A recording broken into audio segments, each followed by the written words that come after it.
صاحب زرقانی نے لکھا ہے کہ ایک دن حضور سیر کرتے کرتے باہر کھلی وادیوں میں تشریف لے گئے. وہاں ایک چراگاہ میں وفد طارق رکا ہوا تھا اور ان کے اونٹ وہاں چر رہے تھے. ایک سرخ رنگ کا اونٹ حضور کو پسند آ گیا. اہل قافلہ سے کہا کہ اونٹ بیچتے ہو؟ انہوں نے کہا بیچتے ہیں. حضور نے پوچھا انہوں نے نہ بھی بیچنا ہوتا تو کہا بیچتے ہیں. میرے شیخ معظم اللہ ان کی مرکز نور پہ کروڑوں رحمتوں کا نزول فرمائے، انہوں نے حضور کی سیرت 4 جلدوں میں لکھی ہے. حضور کی سیرت 4 جلدوں میں، سیرت سید المرسلین، اور پنجابی نظم میں لکھی ہے. ویسے 18 کتابوں کے مصنف ہیں وہ، اور 18 کتابوں میں سیر علوی کے علاوہ، شرح تعارف کے علاوہ باقی کتابیں تقریباً پنجابی نظم میں ہیں، کچھ اردو نظم میں ہیں. تو اس میں انہوں نے ایک بڑی خوبصورت ایک شعر ہے. وہ فرماتے ہیں کہ میں دل ویچا میں جگر ویچا جے پیارا محمد آ جاوے، نہیں میں اپنا سارا گھر ویچا جے پیارا محمد آ جاوے. کہا یہ بیچتے ہو؟ کہا ہاں بیچتے ہیں. کتنے کا؟ سودا طے ہو گیا. حضور نے فرمایا کہ میں کوئی تاجرانہ غرض سے تو آیا نہیں تھا، میں تو سیر کرتا کرتا آیا، میرا تمہارا سودا بن گیا. اب یہ اونٹ مجھے دے دو اور میں اپنے شہر میں جا کر اس کی قیمت تمہیں بھیج دے. تو انہوں نے کہا ہمیں منظور ہے. حضور نے اونٹ پکڑا، چل دیے. وہ حضور کو دیکھتے رہے. جب نظروں سے اوجھل ہو گئے تو دل پر ہاتھ رکھ کے کھڑے ہو گئے. تھوڑی دیر کے بعد سکتے سے باہر آئے تو ایک دوسرے سے پوچھنے لگے، یار ایک شخص آیا اونٹ ادھار لے گیا، تم نے اس کا پتہ بھی نہیں پوچھا. جب کسی کو نقد سودا دیتے نا تو اس کا پتہ آپ پوچھنے کی ضرورت نہیں محسوس کرتے، لیکن ادھار دیں تو یا آپ اسے جانتے ہوتے ہیں یا درمیان میں کوئی ضامن ہوتا ہے یا کوئی چیز گروی رکھتے ہیں.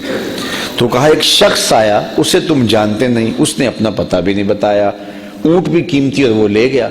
یار کسی نے اس کا پتہ ہی نہیں پوچھا، نہ اس نے کوئی شے گروی رکھی، نہ کوئی ضامن دیا، تو تم نے کسی نے بھی پتہ نہ پوچھا.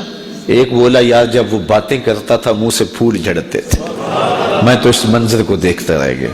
دوسرا بولا یار میں تو اس کی زلفوں کے پیچ و خم میں کھو گیا. تیسرا بولا میں تو اس کی آنکھوں میں ڈوب گیا، کیا خوب سجن دیاں اکھیاں نے.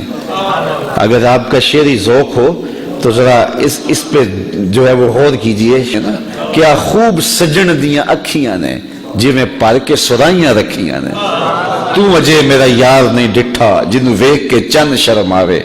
ادھی راتی دن چڑھ جاوے جیو رخ تو نقاب اٹھاوے. تے جیو نکلے سیر کرن نو سارا گلشن سیس نواوے. اتے دھرتی لف لف جاوے جے ہاتھ پھلاں وچ رکھدا ہاتھ پھلاں تو ود جاوے. نین نشیلے مست رسیلے وچ سونا کجل سہاوے. اکھ اگڑے تے انج پیا جاپے جویں میں خانہ کھل جاوے. توبہ توبہ حسن سجن دا چال نہ چلی جاوے. بجلی ڈردی لشک نہ مارے متا بیگ بھی ہو جاوے. تے جے او کھولے پیچ زلف دے اتے راہی راہ پل جاوے.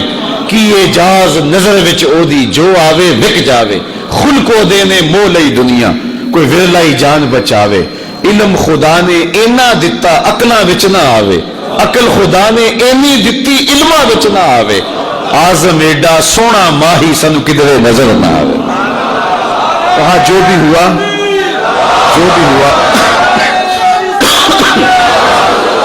تم اس کے حسن میں کھو گئے، تم اس کے حسن میں کھو گئے اور وہ اپنے حسن کا جادو جگا کے تمہارا قیمتی اونٹ ہتھیا کے لے گیا. لیکن اگلے لفظ سنیے اور سینے پہ ہاتھ رکھ کے سنیے. جب انہوں نے کہا نا قیمتی اونٹ ہتھیا کے لے گیا، امام زرقانی نے لکھا ہے، کہتے ہیں جب انہوں نے یہ بات کہی نا تو اب تک خاموش بیٹھی قافلے کے سردار کی بیوی نے خیمے کا پردہ سرکایا اور ان سے مخاطبہ کر کے کہا انا ضامنۃ لسامان جمالکم لا یغدر بکم. اگر وہ قیمت نہ دینے آیا تو میں ضامنہ ہوں، قیمت مجھ سے لینا، خبردار کسی نے اس کے خلاف بات کی تو.